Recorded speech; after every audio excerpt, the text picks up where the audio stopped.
Hello and welcome again to another installment of DC808 on the Wire. I'm Chad Blair in the Honolulu newsroom of Civil Beat in Kery Murakami, talking once again with our good friend, our DC correspondent, Kery Murakami. Kery, it looks like you're in Mililani right now. Is that correct? Aloha, Chad. No, I'm in the Grand Plaza outside the Civil Beat Washington Bureau here in Washington D.C. Well, it's very nice. I can hear birds tweeting. What is it, about 80 degrees there? It is. It's finally spring.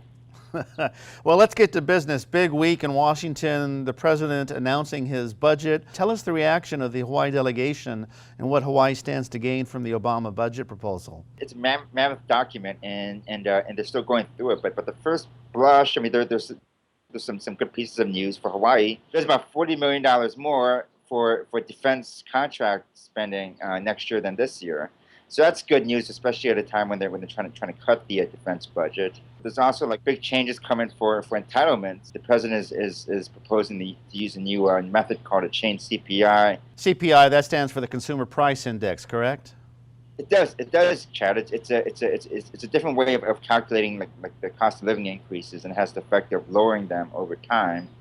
And groups like the AARP and veterans groups are opposed to it because it would weaken their benefits. The other topic I wanted to bring up is you have an item up on our website. Brian Schatz, the senator, raising, how much did he raise in his first quarter?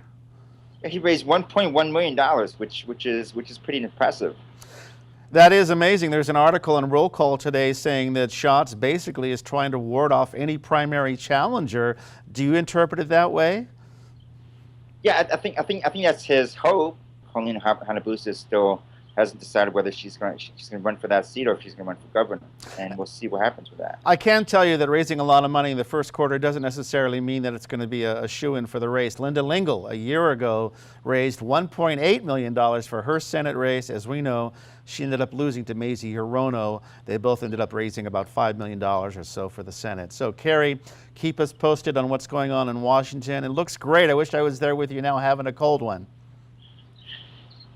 Well, thanks, Chad. I wish I was back there in Hawaii with you. Okay.